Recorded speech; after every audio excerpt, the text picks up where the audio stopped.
আওয়ামী সরকারের ষড়যন্ত্র বাস্তবায়নের জন্য বিচার ব্যবস্থাকে আজ পুরোপুরি কলুষিত করা হয়েছে। প্রসিকিউটর, সাক্ষী, বিচারপতি সকলকে বাধ্য করা হচ্ছে সরকারের ইচ্ছে অনুযায়ী কার্য পরিচালনা করতে।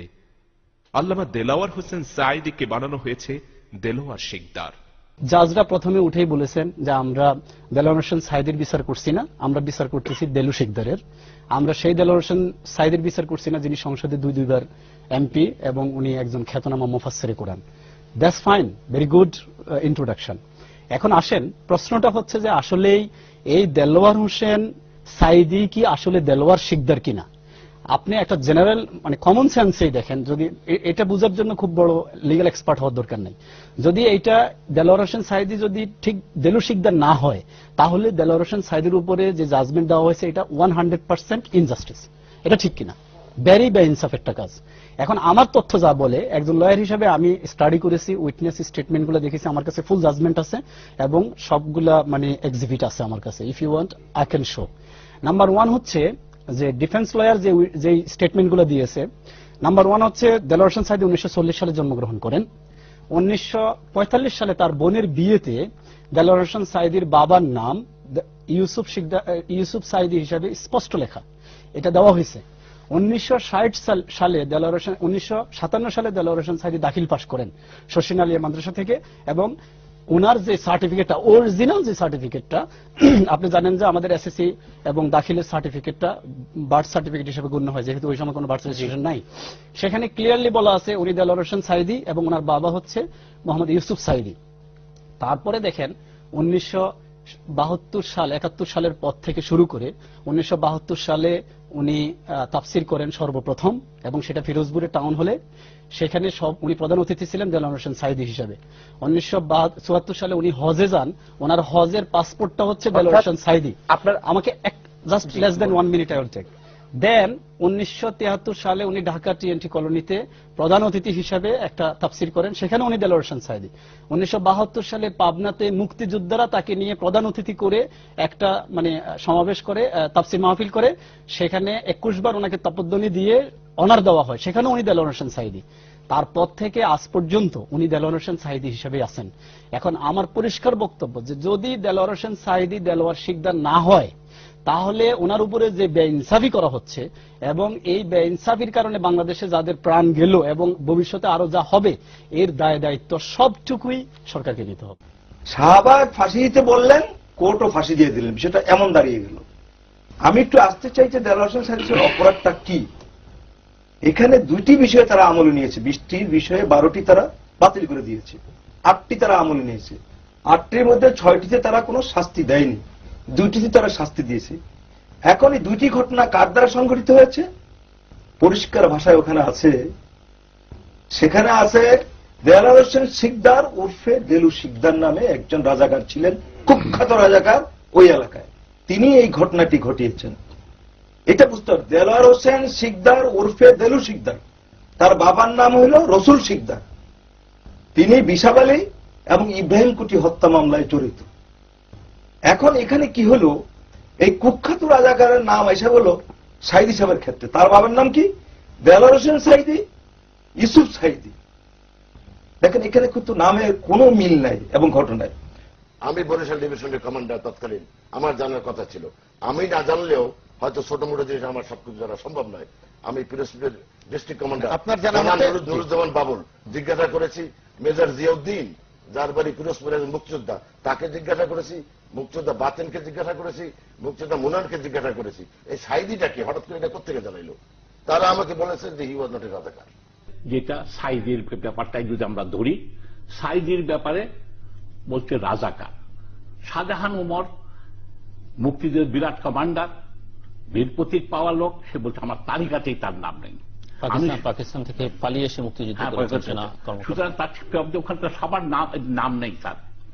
কালকে আমি কালকে না, আমি পাথরঘাটার মেয়র যিনি জেলে ছিলেন, রাজাকারদের ঘৃণা করেন, সব কাজ তার জিজ্ঞাসা করছেন, আমি মল্লিক বলেন তো, কই না ও তো রাজাকার না, ও রাজাকার না, ও রাজাকার না। আমি তাইলে বলেন আপনি জিয়াউদ্দিনকে জিজ্ঞাসা করেন, আমি জিয়াউদ্দিনও বলছেন যে সে রাজাকার না।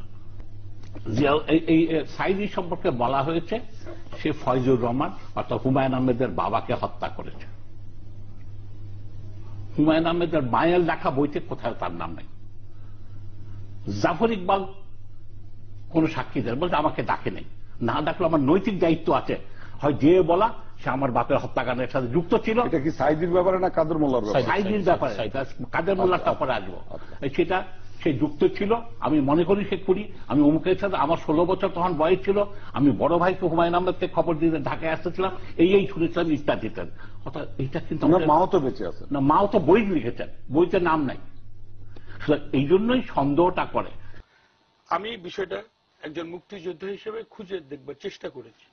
আমাদের গ্রেটার বরিশালের যে মানে অন্যতম মুক্তিযোদ্ধা সেক্টর কমান্ডার জলিল সাহেব ছিলেন, তারপরে নাম্বার 2 যিনি ছিলেন মেজর শাহজাহান ওমর বীরুত্তম, তাকে আমি জিজ্ঞেস করেছি যে সাইদির বিষয়টা কি। তিনি বলেছেন যে আমার সেক্টরে যুদ্ধের 9 মাসের মধ্যে 7 মাসই, কারণ বরিশাল অঞ্চলটা নদী নালা খাল বিলে ঘেরা একটা অঞ্চল, যে 7 মাসে এটা মুক্ত অঞ্চল ছিল। বরিশাল হেডকোয়ার্টার শহর, পটুয়াখালী হেডকোয়ার্টার, এরকম 2-1টা জায়গা ছাড়া বেশিরভাগ এলাকায় তার নিয়ন্ত্রণে ছিল।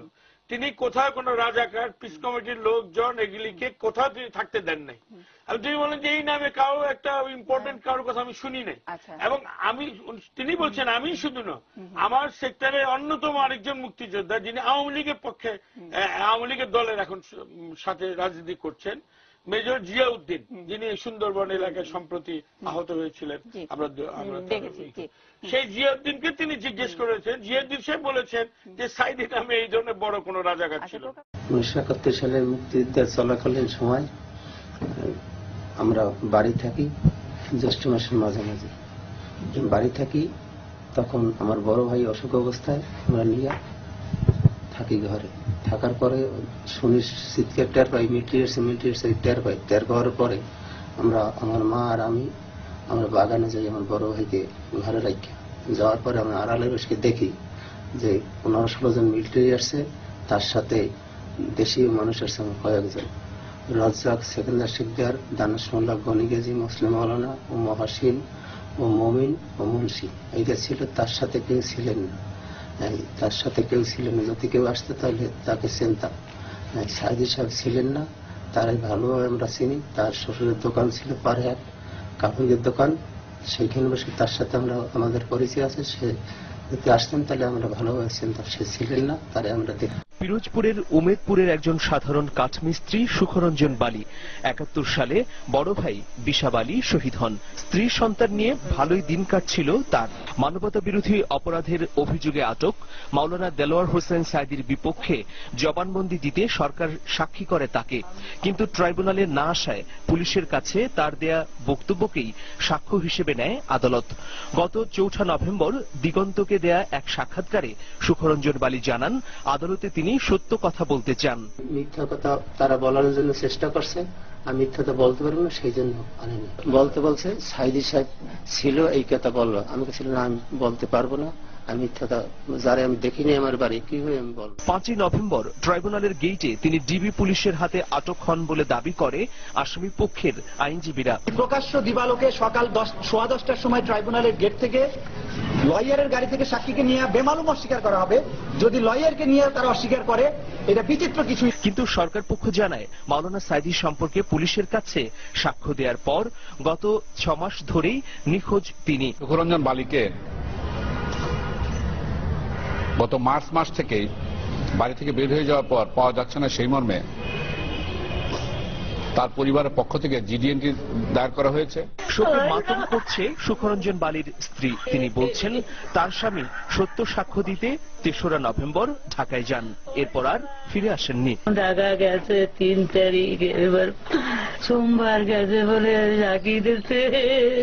আমার স্বামী সত্য সাক্ষী দিতে গেছে 3 তারিখ, আগে যাইতে কইছে যায় না, এরপরে এই ভাইও বলে ছেলে এবার 3 তারিখে সত্য সাক্ষী দিতে গেছে। ডিবি পুলিশে তোর গেলে যে আমি শুনি বাড়ি বসে। সুখরঞ্জন বালির গুম হওয়া নিয়ে দেশে ও বিদেশে চলছে ব্যাপক আলোচনা। এ বিষয়ে প্রভাবশালী পত্রিকা দ্য ইকোনমিস্ট ও আন্তর্জাতিক মানবাধিকার সংগঠন বিএইচআরসি ইতোমধ্যে উদ্বেগ জানিয়েছে। আসামি পক্ষের দাবি অনুযায়ী সুখরঞ্জন বালিকে আটকের স্পট ছিল ট্রাইব্যুনালের প্রধান গেট। গেটের সামনেই রয়েছে উচ্চ ক্ষমতার সিসি ক্যামেরা। পরিবারের দাবি, সুখরঞ্জন বালি কিভাবে গুম বা আটক হয়েছেন ওই সিসি ক্যামেরায় ধারণ করা ফুটেজ দেখলেই তা বোঝা যাবে। প্রসিকিউশন বা আসামি পক্ষ যাই বলুক না কেন, একজন জ্যান্ত মানুষ হারিয়ে যাবেন এটা মেনে নিতে পারছে না সুখরঞ্জনের পরিবার। সাঈদীর মামলাটা 20টা অভিযোগ তাকে করা হয়েছে, চার্জ। তার মধ্যে 12টায় কিন্তু তাকে খালাস করা হয়েছে, অভিযোগ প্রমাণিত হয়নি। 8টার মধ্যে মাত্র 2টাতে তাকে মৃত্যুদণ্ড দেওয়া হয়েছে। এই 2টা কেস কি? 2টা কেসের একটা হচ্ছে ইব্রাহিম কুট্টির মামলা। সেইখানে বলা হচ্ছে যে ইব্রাহিম কুট্টিকে সে হত্যা করেছে, কিন্তু দেখেন ইব্রাহিম কুট্টির মামলা, এটা সার্টিফিকেট কপি আমি দেখেছি, 17/7/1972 সনে তার ওয়াইফ একটা এফআইআর করেছিল ইব্রাহিম কুট্টির মামলায় যে আমার স্বামীকে এরা মেরেছে। সেখানে কিন্তু সাঈদীর কোনো নামই নেই। একটা মামলা সেখানে হয়েছে এবং সেখানে তার নাম নেই। আবার সেই মামলায় আপনি এত বছর পর, এটা ডাবল জিপার্ডি হচ্ছে। এক অপরাধে একটা বিচার তো হয়েছে, একটা আইনগত, এটা অ্যাপিলেট ডিভিশন ডেফিনেটলি আসবে। দ্বিতীয়ত সাঈদীর যে বিষয়টা হচ্ছে যে সে এই যে বালি একজনকে হত্যা করেছে, তার ভাই সুখরঞ্জন বালি, আমরা টিভিতে দেখেছি, সে বলছে যে আমার ভাইয়ের হত্যার সাথে এরা কোনোদিন জড়িত নয়। তাকে কিন্তু আইসিটির সামনে থেকেই পুলিশ কিংবা র্যাব ধরে নিয়ে গেছে এবং এটার জন্য হাইকোর্টে পর্যন্ত তারা গেছে যে তাকে উদ্ধার করে আনা হোক, এই সাক্ষীকে নেওয়া হয়নি। তো ডেফিনেটলি পাওয়া যায়নি। অ্যাপিলেট ডিভিশনে এই আইনগুলো বিশ্লেষণ তো আসবেই। এখন কিছু জিনিস হচ্ছে আইনের বিষয়, আইনকে ছেড়ে দেওয়া উচিত। কিছু জিনিস রাজনীতি ছেড়ে দেওয়া উচিত। এখন আইন আর রাজনীতিকে যদি এক করা হয় তাহলে ওটাই ঘটবে যেটা শাহবাগে হচ্ছে। শাহবাগ থেকে বারবার অঙ্গুলি নির্দেশন করা হচ্ছে আপনার ট্রাইব্যুনালকে যে তুমি এইভাবে রায় দিবে। আমাদের পার্লামেন্ট থেকে প্রাইম মিনিস্টার পর্যন্ত বলছেন যে এভাবে হলে ভালো হয়। তারা হরতাল দিয়ে বলছে যে না, আমাদেরকে খালাস দিতে হবে। তো বিচার ব্যবস্থাকে যদি আমরা এইভাবে অঙ্গুল নির্দেশনা করে যদি কণ্ঠ রোধ করে ফেলি, তো বিচার বিভাগের একটা বড় ধরনের কিন্তু সাফোকেশন হয়ে যাবে এবং এতে কিন্তু নিঃশ্বাস বন্ধ হয়ে মৃত্যু হওয়ার মতো একটা আশঙ্কা। Come from the politicized tribunal established by the ruling Awami League government in Bangladesh, and because it is a political setup revealed by the renowned Economist newspaper, there was a collusion between government, judges and the prosecutors and the investigation. So it has been proved that due to the collusion, the judgment of death penalty has been given to the renowned opposition political leader of Bangladesh Jamaat Islami. It is not due to that he has committed any crimes. It is due to that he is the leader of a largest political party.